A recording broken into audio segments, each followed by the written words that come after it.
Olá, é um prazer enorme estar aqui com você para mais um DR com Dolores e eu espero que a gente tenha aqui um momento bastante promissor e divertido. Pega carona comigo que eu vou ficar felicíssima se você entrar aqui e se divertir com essa carona enquanto a gente vai falando dos caminhos da mente para lidar com as questões do coração.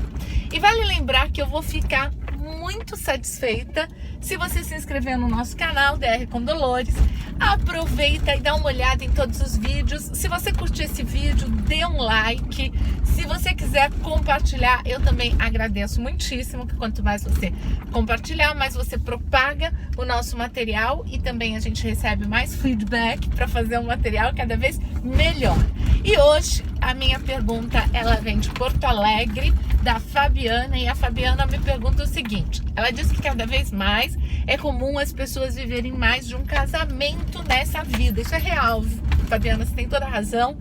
Hoje as pessoas, elas buscam serem felizes no amor. Então, se uma relação acaba trazendo mais desafeto ou às vezes até ausência de sentimentos que confirmem ou que justifiquem uma relação a dois, porque uma relação a dois demanda, né? Eu sempre digo que o amor, ele demanda zelo, ele demanda compreensão, ele demanda atenção. Óbvio que ele tem 1000 prazeres e 1000 ganhos que valem a pena, mas é um processo evolutivo. Amar alguém e se permitir ser amado é algo que auxilia na nossa evolução. A gente vai desenvolvendo 1000 habilidades de compaixão, de resiliência, de compreensão, de respeito, de liberdade, de comunhão, que é um ato bastante importante para uma relação a dois, de manter a atração, de se manter atraente,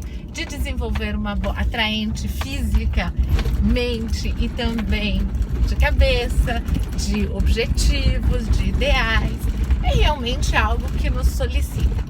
Mas eu concordo com você, e isso é libertador, que as pessoas busquem o amor. Eu sempre digo que quando duas pessoas se unem, e existe, né, no catolicismo existe o rito que o padre diz até que a morte os separe, e eu sempre digo para os meus amigos e para as pessoas que escrevem falando sobre essa coisa do casamento, do ideal, dos relacionamentos, que é até a morte do amor, porque quando o amor deixa de existir, há uma separação, ou pelo menos naturalmente seria importante que as pessoas fossem maduras para lidar com ciclos, e o ciclo do amor também pode ser um ciclo. Agora, lógico, quando duas pessoas têm bastante afinidades, bastante interesses em comum, é muito mais fácil que elas trabalhem isso de outra maneira, né? Os status. Mas a Fabiana pergunta o seguinte: como lidar com os filhos do primeiro casamento no segundo relacionamento? Fabiana tem filhos e o seu amado com quem ela está se relacionando, namorando, também tem filhos, e ela coloca no e-mail que às vezes há interferências e que isso gera um desgaste do casal. Às vezes o namorado da Fabiana, ele quer educar os filhos dela ou se colocar diante da educação que ela determinou para os filhos com o seu ex-marido, e vice-versa. Ela diz que às vezes algumas coisas acontecem e ela se sente impulsionada a fazer comentários em relação aos filhos dele. E ela sabe que isso é nocivo e ela gostaria de saber como lidar. Bom, eu disse há pouco que uma relação a dois, ela caminha melhor se existe o respeito. Quando estamos indo para um segundo relacionamento, o terceiro, enfim, quando estamos entrando num outro relacionamento, depois de uma experiência onde já vivemos algumas dinâmicas, temos alguns padrões, alguns comportamentos que se desenvolveram naquela relação anterior, é muito importante que a gente pratique o respeito. E o respeito é de entender que temos diferenças, apesar de termos um objetivo em comum, queremos desenvolver um relacionamento a dois, no entanto, trazemos uma bagagem e muitas vezes os nossos filhos. Então, como lidar com isso? Usando a medida de respeito e de amor. Então, eu posso compartilhar com o meu amado o que eu acho de uma determinada prática que ele tem com os filhos. Se ele me perguntar se isso interferir na nossa relação.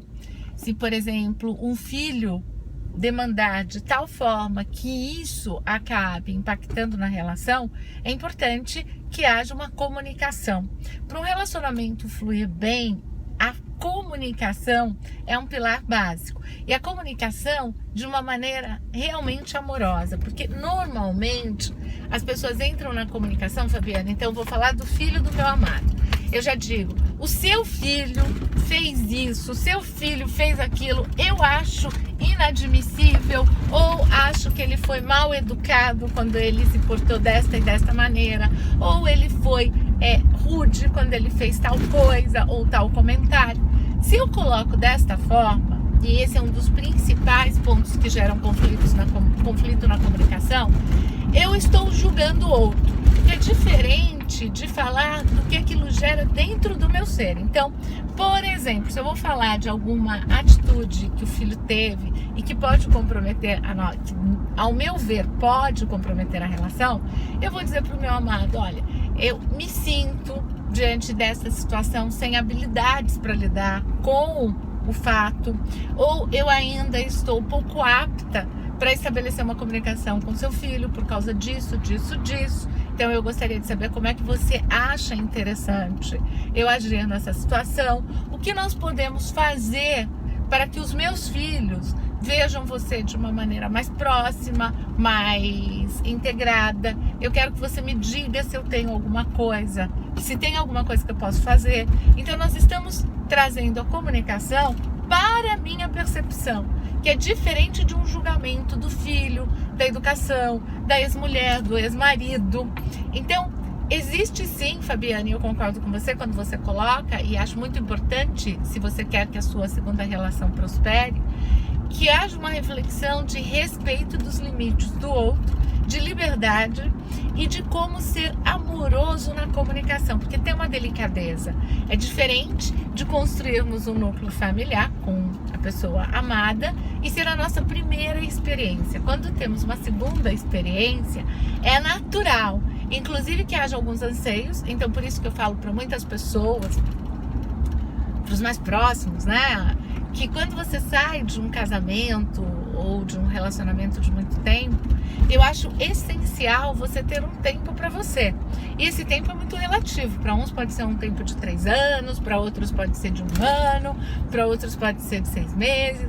O importante é que você tenha um tempo para se organizar, para entender o que é valor para você, como você quer se relacionar de uma maneira diferente, o que você quer fazer de diferente. Então, fica aí a minha dica de como lidar com os desafios de uma segunda relação. Eles existem. Agora, vale a pena porque é um processo de desenvolvimento. E eu desejo boa sorte para você, porque o amor, Fabiana, sempre vale a pena. Um beijo grande e até o próximo DR.